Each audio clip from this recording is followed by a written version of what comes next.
ഒരാളുടെ പേഴ്സണൽ സ്പേസിൽ ഇടപെടാൻ നാട്ടുകാർക്ക് അവകാശമുണ്ടോ? ആൺകുട്ടിയായാലും പെൺകുട്ടിയായാലും വീട്ടുകാരെക്കാൾ ആകുലതാണ് പല നാട്ടുകാർക്കും.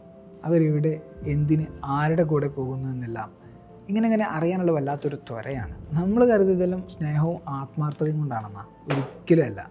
അവർക്ക് പറഞ്ഞ് രസിക്കാൻ എന്തെങ്കിലും കിട്ടുമോ എന്നറിയാനുള്ളൊരു ആകാംക്ഷ മാത്രമാണ്. ഒരു CCTV എന്ന പറഞ്ഞാൽ എല്ലാം അതങ്ങനെ ഒപ്പിയെടുക്കും. എന്നിട്ട് അവർക്ക് നേരം പോക്കിന് ഇങ്ങനെ പറഞ്ഞു നടക്കാനുള്ള രസമായിട്ടാണ് അവർ ഈ കാര്യങ്ങളൊക്കെ കാണുന്നത്. നമ്മുടെ വീട്ടുകാരെടുത്ത് പോലും നമ്മൾ എവിടെ പോയി, എങ്ങനെ പോയി, ആരുടെ കൂടെ പോയി എന്ന് പറഞ്ഞ് എത്തിക്കുന്ന ഈ നാട്ടുകാരാണ്. ഒരു കണക്കിന് വീട്ടുകാർക്ക് സമാധാനമാണ്.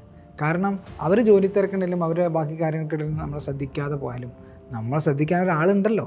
ഞാനിത് പറഞ്ഞത് ഒരു തമാശയായിട്ടാണെങ്കിലും ഭയങ്കര സീരിയസ് ആയിട്ടുള്ളൊരു കാര്യമാണിത്. ഇതൊരിക്കലും ഉപകാരമല്ല, മറിച്ച് ഉപദ്രവമാണ്.